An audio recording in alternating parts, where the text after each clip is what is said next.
Jadi dia yang ngomong, kita harus mengerti yang dibayangkannya, yang dia dapat. Nah, saya mau kasih tahu gini, supaya Anda ngerti. Menurut Pak Niko, Pentakosta pertama itu hari Pentakosta yang Kisah Rasul pasal 2 itu. Oke? Itu yang pertama. Kedua yang di mana? Yang dia bilang di Azusa Street. Ya. Nah, apa yang terjadi kalau Pentakosta? Roh Kudus dicurahkan secara besar-besaran kepada manusia di pada zamannya. Zaman ini.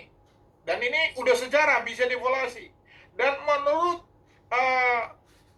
Pak Niko, maka sebelum Tuhan Yesus datang kedua kali, ini akan dicurahkan besar-besaran. Dia udah langsung spesifik, kalau Anda buka YouTube dimanapun, itu kepada generasi muda. Roh Kudus akan banyak dicurahkan kepada generasi muda, sehingga generasi muda menjadi pasukan yang besar yang akan menjangkau dunia ini.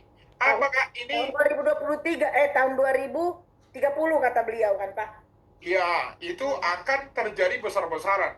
Nah, sekarang udah ada tanda-tanda ke sana nggak? Ya sudah, sebenarnya kalau Anda suka baca. Informasi di dunia ini udah banyak. Roh Kudus dicurahkan besar-besaran. Jadi jangan heran nanti anak-anak muda dipakai Tuhan dahsyat. Kalau saya senang kalau anak-anak dipakai Tuhan hebat, aku senang-senang kali aku.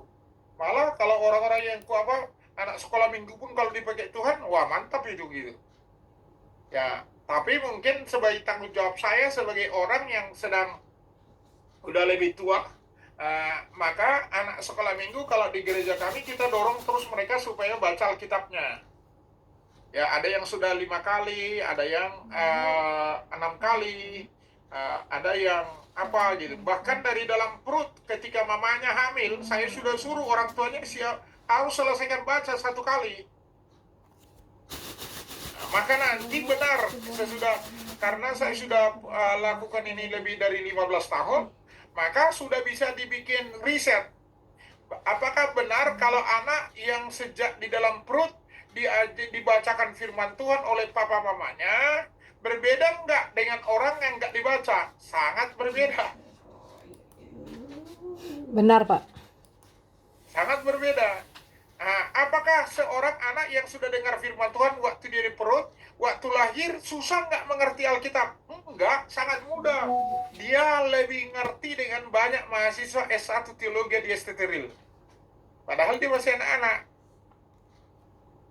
Karena banyak mahasiswa di Esteteril, apalagi yang reguler itu belum siap baca sampai sekarang.